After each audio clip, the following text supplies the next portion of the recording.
But we, as a continent, right now define ourselves.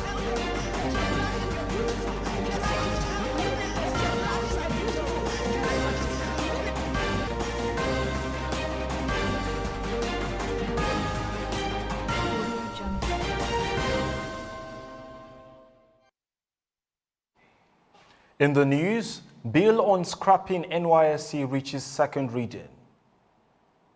In road construction, 70% budget to be spent on East-West Road. President Ramaphosa calls for greater investment in Africa. And to sport, UEFA Champions League, Liverpool, Chelsea claim last spot. Details coming up shortly.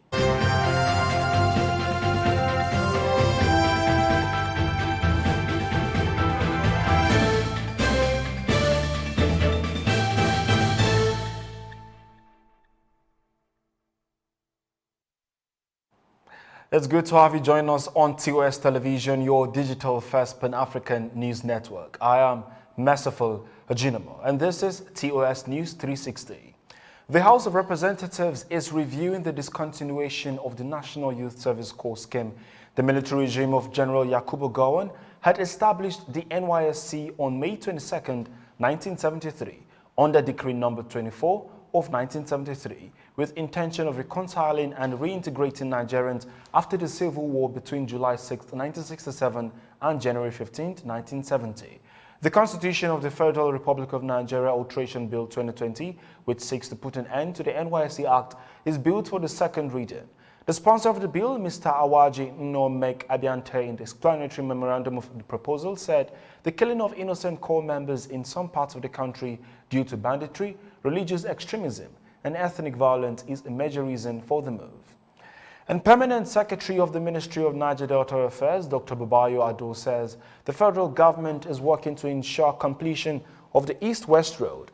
He said the ministry would spend 70% of its 2021 budget towards the completion of the project. In a statement titled, FG to invest 70% of MND's 2021 budget for the completion of the East-West Road project, Dr. Ado said he was satisfied that the contractors were working in line with the directives of the president, which is to ensure that the project was completed before the first quarter of 2022.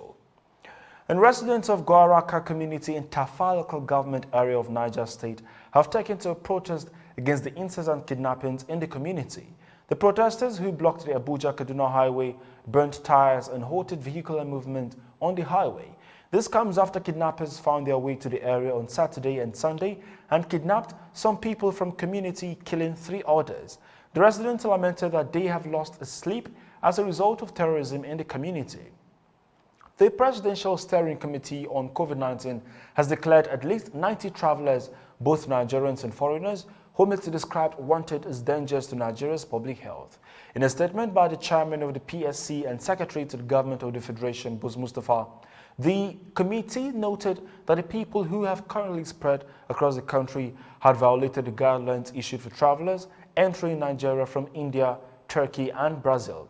The federal government, after identifying the danger posed to global health by new variants of COVID-19, which were predominantly found in the 3 countries, had introduced a travel advisory mandating travelers from any of the countries or who had visited any of them 14 days prior to arrival in Nigeria to undergo a compulsory arrival quarantine and testing protocols.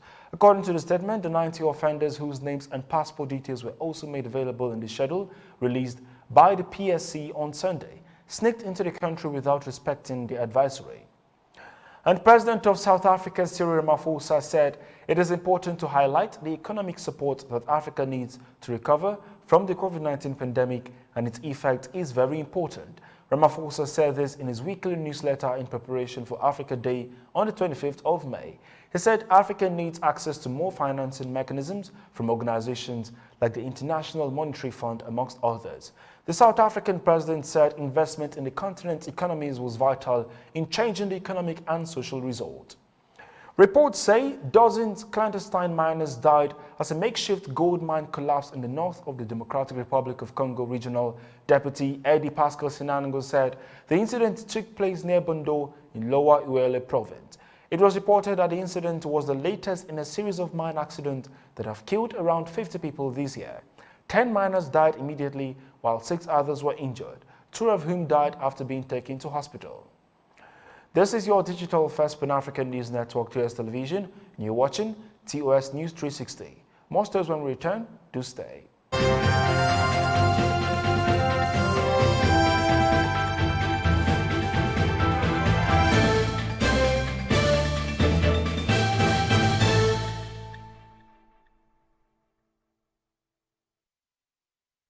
You're welcome back. A non-governmental organization under the support of AIDS Healthcare Foundation in collaboration with some key stakeholders Wednesday held a Pan-African virtual panel discussion with the theme Vaccinate Our World and Vow Now. According to the group, the digital campaign of Vaccinate Our World and Vow Now is targeted at involving world leaders to take action to vaccinate the world against the deadly COVID-19. The AIDS Healthcare Foundation, which is known globally for its fierce fight against the HIV/AIDS virus, is therefore transferring its knowledge and its experiences gathered from the fight against HIV to the war against COVID-19 to ensure the world is safe for all to stay alive. The discussion was channeled at creating a synergy of collaboration and a practical guideline and steps that would enable world leaders consider the need to vaccinate world citizens and stop the spread of the dreaded COVID-19. The family and friends of George Floyd, the African-American who was murdered in a brutal abuse of police force, rallied on Sunday to mark the first anniversary of his death.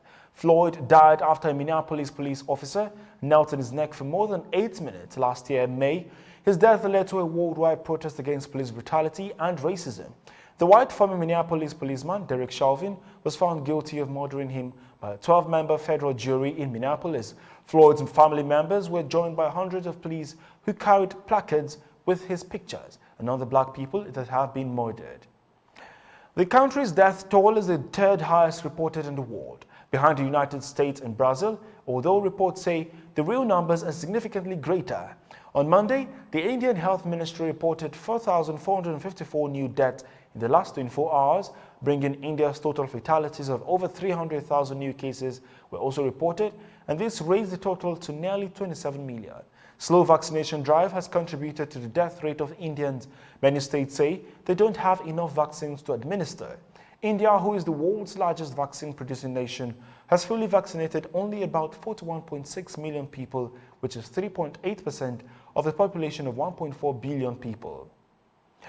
And talking sports now, Liverpool and Chelsea have taken the last 2 UEFA Champions League spots left in English Premier League final. Liverpool won a 2-0 match against Crystal Palace to earn 3rd place behind Manchester City and Manchester United, while Chelsea lost a 1-2 match against Aston Villa. Chelsea finished 4th place because Leicester City won a 4-2 match against Tottenham Hotspur. Leicester City finished 5th place, Tottenham finished 7th place, while Manchester City were already assured of the crown as they wrapped up the win with a 5-0 win. And that is TOS News 360 on your digital first Pan-African news network. For more updates, visit www.tostvnetwork.com. Follow and like our social media handles on Facebook, Twitter and Instagram. And remember to subscribe on YouTube. Do stay with us and enjoy more programs on TOS Television Network. I am Merciful Ojinama. Thank you for watching.